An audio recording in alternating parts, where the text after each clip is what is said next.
Welcome to Français facile, Easy French.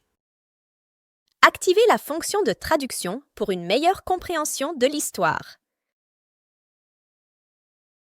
Chapitre 1. Une décision courageuse. Pauline se tenait devant le miroir, observant les premières rides qui se dessinaient sur son visage. Le temps avait passé si vite. 15 ans s'étaient écoulés depuis qu'elle avait mis de côté ses rêves pour élever ses 3 enfants. Aujourd'hui, quelque chose en elle bouillonnait. Une envie de changement, un désir de réalisation personnelle. Ce matin-là, après avoir préparé le petit déjeuner, elle prit une grande respiration et annonça à ses enfants.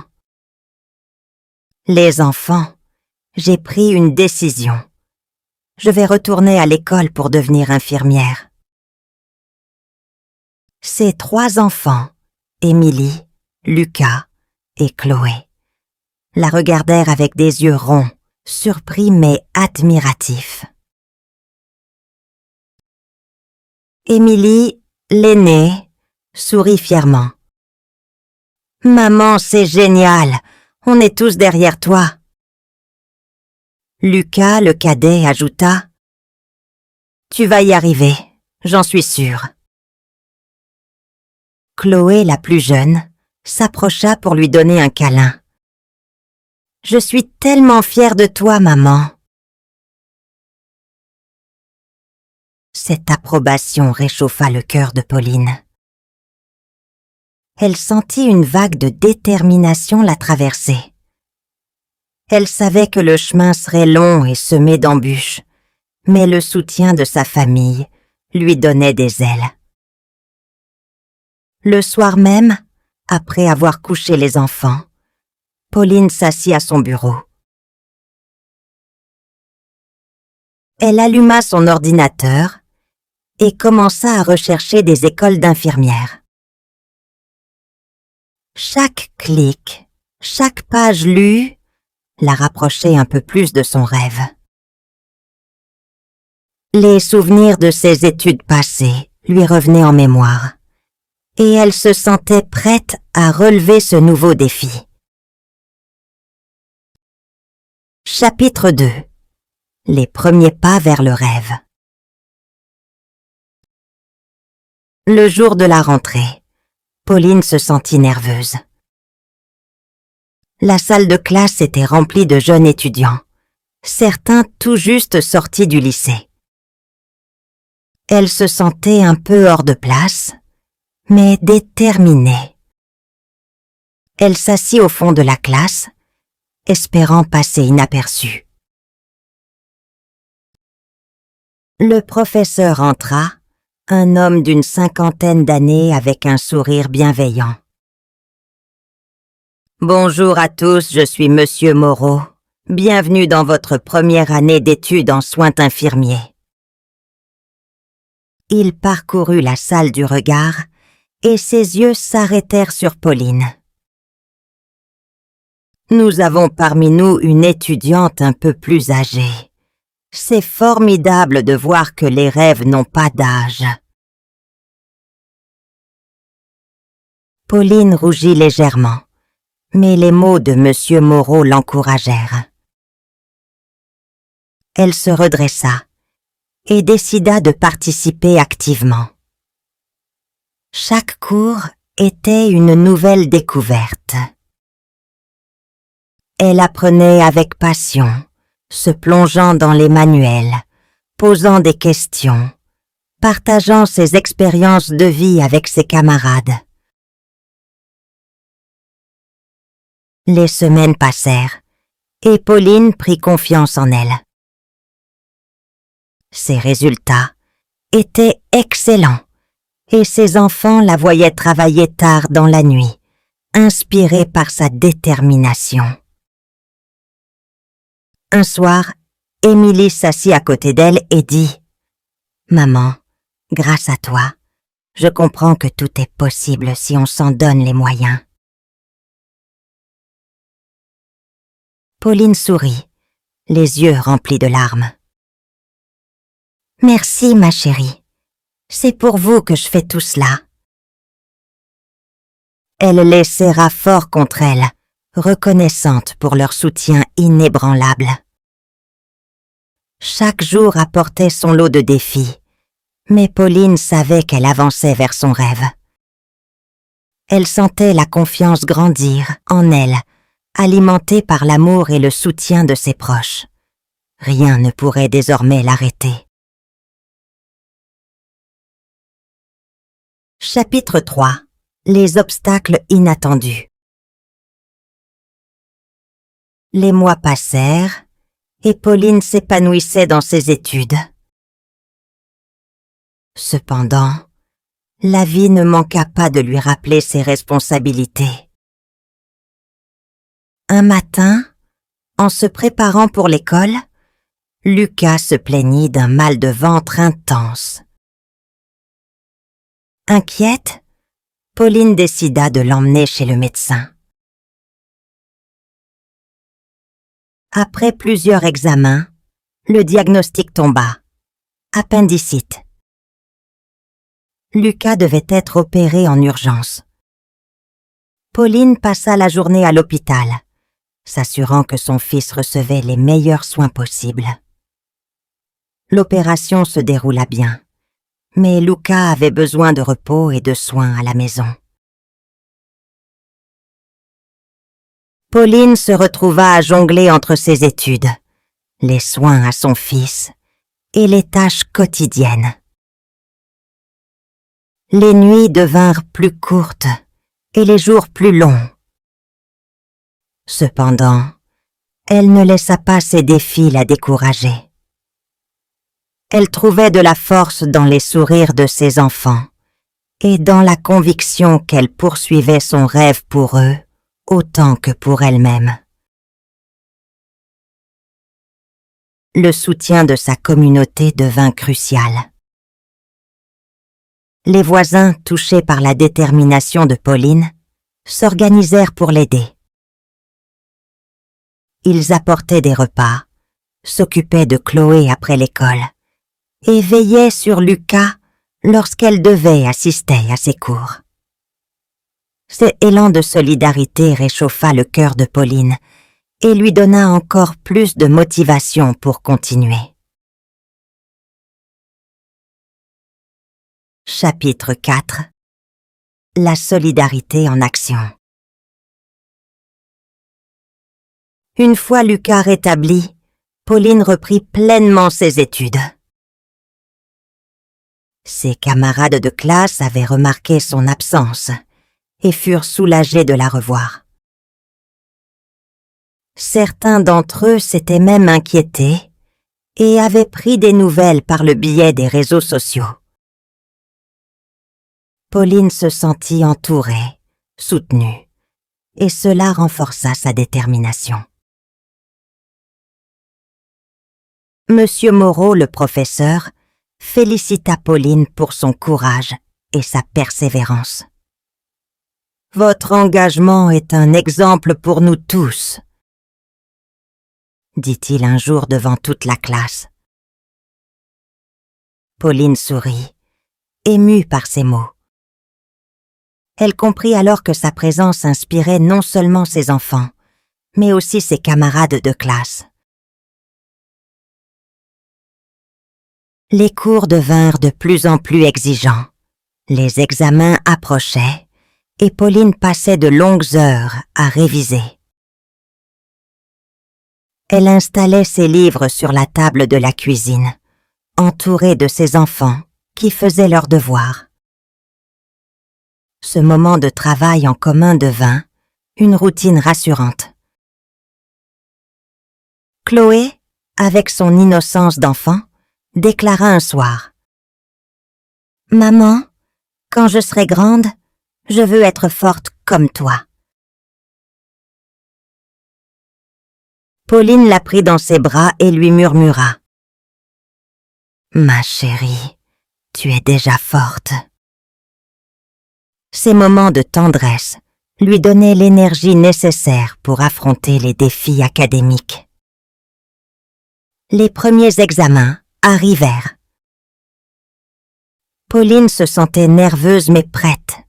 Elle avait travaillé dur et se sentait soutenue par ses enfants et sa communauté. Le jour des résultats, elle reçut une notification sur son téléphone. Son cœur battait la chamade en ouvrant le message. Elle avait réussi avec brio. En rentrant chez elle, elle brandit ses résultats fièrement.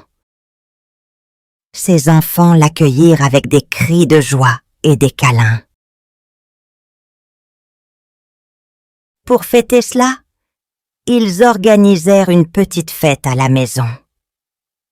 Pauline réalisa alors que chaque effort, chaque nuit blanche, chaque moment de doute en valait la peine.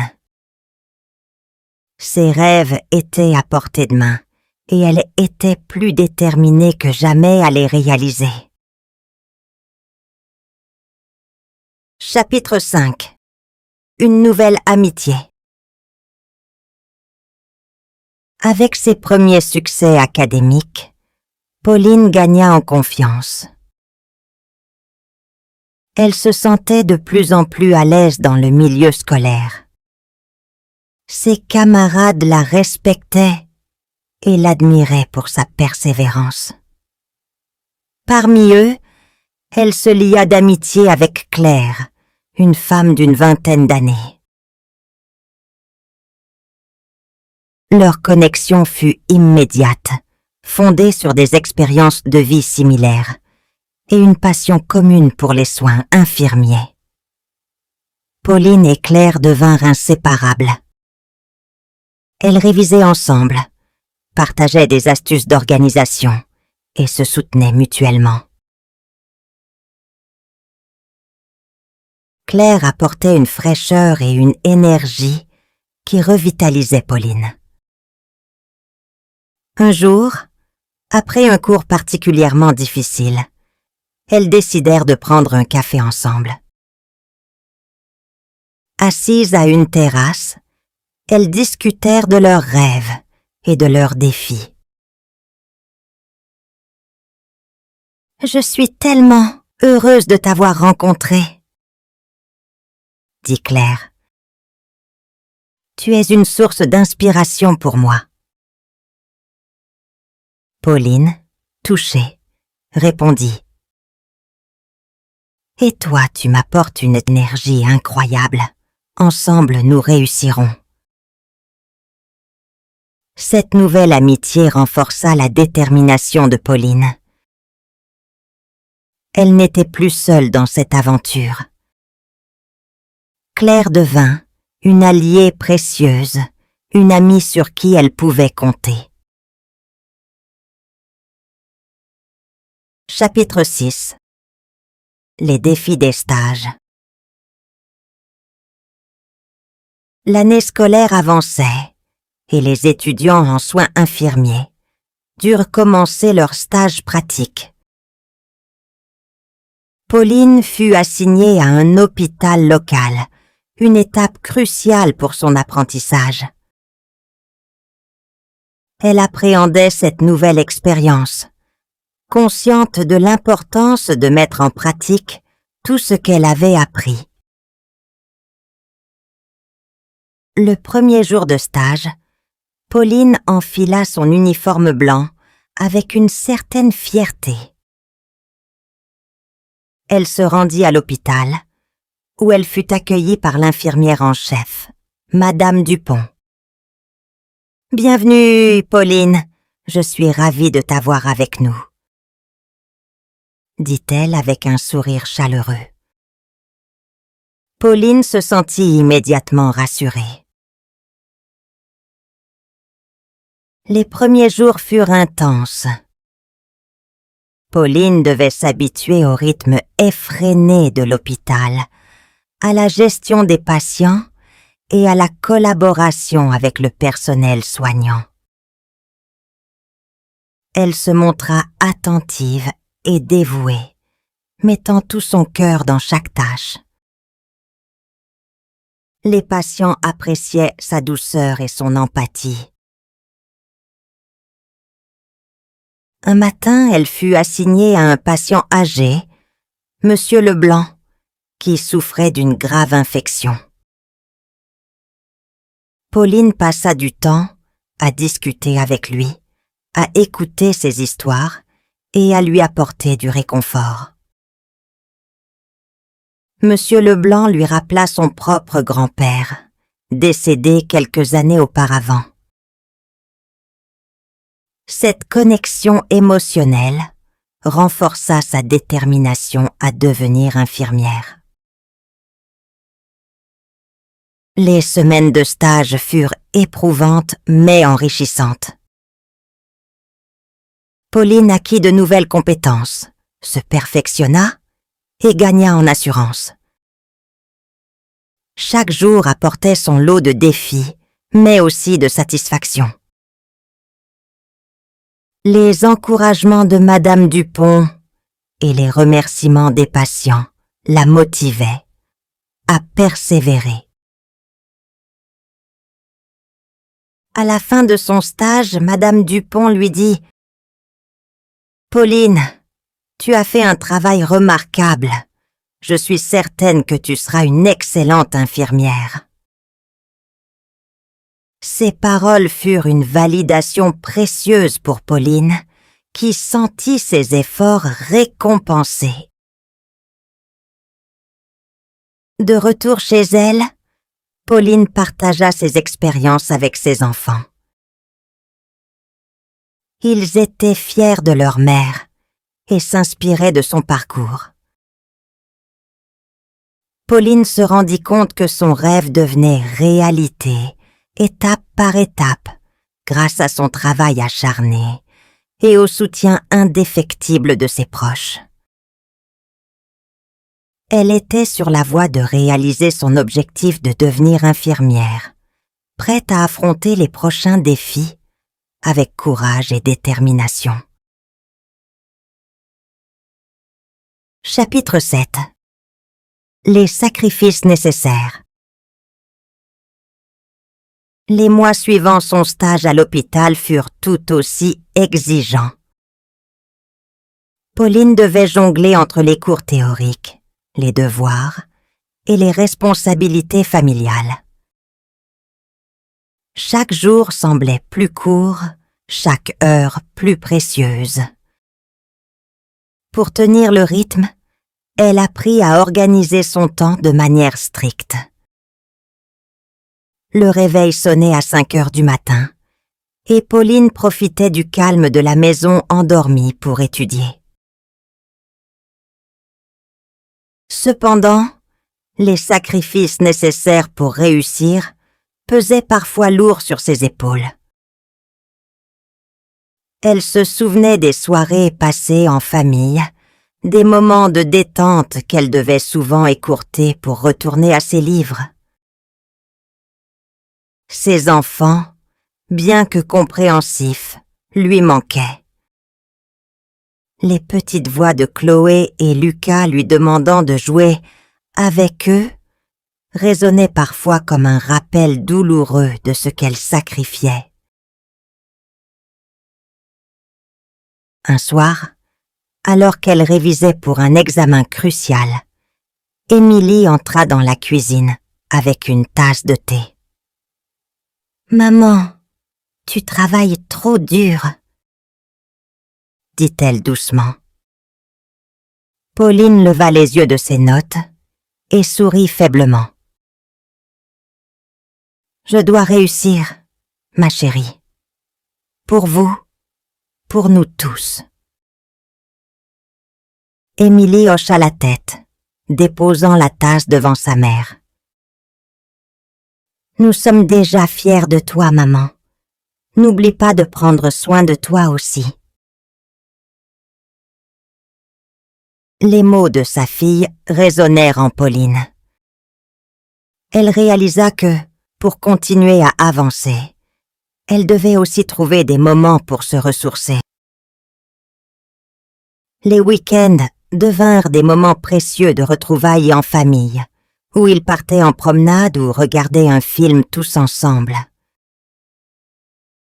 Ces instants de complicité lui redonnaient l'énergie nécessaire pour affronter la semaine à venir. Chapitre 8. Le soutien de la communauté. L'impact de la décision de Pauline de reprendre ses études ne se limitait pas à sa famille. Dans le quartier, son histoire devint une source d'inspiration. Les voisins, les amis et même les commerçants locaux suivaient avec admiration son parcours. La communauté voyait en elle un exemple de détermination et de courage. Un jour, alors qu'elle se rendait à la bibliothèque pour réviser, Madame Lemoine, la boulangère, l'interpella. « Pauline, attends, j'ai quelque chose pour toi. » Elle lui tendit une boîte de pâtisserie fraîche. « Pour te donner des forces, tout le quartier est derrière toi, tu sais. » Pauline, touchée par ce geste, remercia chaleureusement Madame Lemoine. Les témoignages de soutien se multipliaient. Les parents d'élèves de l'école de ses enfants s'organisèrent pour l'aider à gérer les trajets scolaires. Une voisine se proposa même de garder Chloé et Lucas certains soirs pour permettre à Pauline de se concentrer sur ses études. Ce réseau de solidarité devint un pilier pour elle, allégeant le poids de ses responsabilités. Un samedi après-midi, une réunion fut organisée au centre communautaire en l'honneur de Pauline. Les habitants du quartier, les amis et les connaissances se rassemblèrent pour lui témoigner leur admiration et leur soutien. Monsieur Dubois, le maire, prit la parole. « Pauline, ton parcours est exemplaire. Tu nous montres qu'il n'est jamais trop tard pour réaliser ses rêves. Nous sommes tous fiers de toi. » Les larmes aux yeux, Pauline remercia chaleureusement chacun pour leur aide et leur encouragement. Elle réalisa alors que son rêve n'était plus seulement le sien. Il était devenu celui de toute une communauté, un espoir partagé. De retour chez elle ce soir-là, Pauline sentit une chaleur particulière dans son cœur. Elle se savait entourée, soutenue par des personnes qui croyaient en elle. Cette force collective la poussa à se surpasser, à continuer de se battre pour son rêve. Elle était prête à affronter les prochains défis, convaincue que, grâce à l'amour et au soutien des siens, rien ne pourrait l'arrêter. Chapitre 9. Les examens finaux. L'année scolaire touchait à sa fin, et avec elle arrivaient les redoutés examens finaux. Pauline savait que ces épreuves seraient décisives pour son avenir. Elle se plongea dans ses révisions avec une détermination renouvelée, consciente que chaque détail, chaque notion maîtrisée pouvait faire la différence. Ses enfants, toujours aussi solidaires, respectaient son besoin de calme et de concentration. Ils l'encourageaient avec des petits mots doux et des dessins qu'il glissait sous sa porte. « Tu es la meilleure, maman », écrivait Chloé avec des cœurs autour de ses mots. Ces marques d'affection réchauffaient le cœur de Pauline et lui donnaient la force de continuer. Les jours précédant les examens, Pauline révisait sans relâche avec Claire. Elles se retrouvaient à la bibliothèque, ou chez l'une ou l'autre, partageant leurs connaissances, s'interrogeant mutuellement et se soutenant dans les moments de doute. La complicité entre elles était palpable, et leur amitié se renforçait de jour en jour. L'examen se déroula dans une grande salle silencieuse, où l'on sentait la tension palpable des étudiants. Pauline s'installa à sa table, prit une grande inspiration et se plongea dans les questions. Les heures passèrent, chaque réponse soigneusement réfléchie, chaque mot pesé. À la fin de l'épreuve, elle se sentit vidée mais confiante d'avoir donné le meilleur d'elle-même. Chapitre 10. La réalisation d'un rêve. Les jours qui suivirent les examens furent marqués par une attente fébrile. Pauline se sentait à la fois soulagée d'avoir terminé et anxieuse des résultats à venir. Elle continuait ses routines quotidiennes, profitant des moments de répit pour se reposer et se reconnecter avec sa famille. Un matin, alors qu'elle préparait le petit déjeuner, elle reçut un message sur son téléphone. C'était l'école, annonçant que les résultats étaient disponibles en ligne. Le cœur battant, elle s'assit et ouvrit le site avec appréhension. Ses mains tremblaient légèrement lorsqu'elle consulta ses notes. Un cri de joie retentit dans la maison. Pauline avait réussi avec mention. Ses enfants accoururent, curieux de connaître la cause de cette excitation soudaine. « J'ai réussi mes examens !» s'exclama-t-elle, les larmes aux yeux. Ses enfants sautèrent de joie, l'entourant de câlins. Émilie, Lucas et Chloé étaient aussi fiers qu'elle. Cette réussite fut célébrée comme il se doit. Une grande fête fut organisée, réunissant famille, amis et voisins. La maison de Pauline vibrait de rires et de félicitations. Claire, sa fidèle amie, était là aussi, le sourire radieux.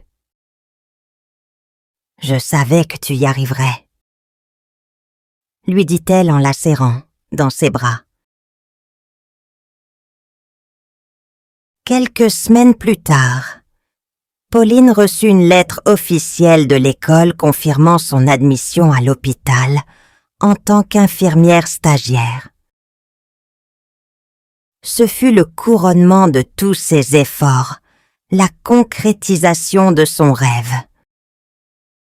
Le jour de sa première journée de travail, elle enfila son uniforme avec fierté et émotion. Elle se sentait enfin à sa place, prête à apporter son aide et son soutien à ceux qui en avaient besoin. En entrant dans l'hôpital, elle se rappela de tout le chemin parcouru, des sacrifices, des moments de doute et des victoires. Elle pensa à ses enfants, à Claire, à sa communauté. Tous avaient joué un rôle crucial dans son succès.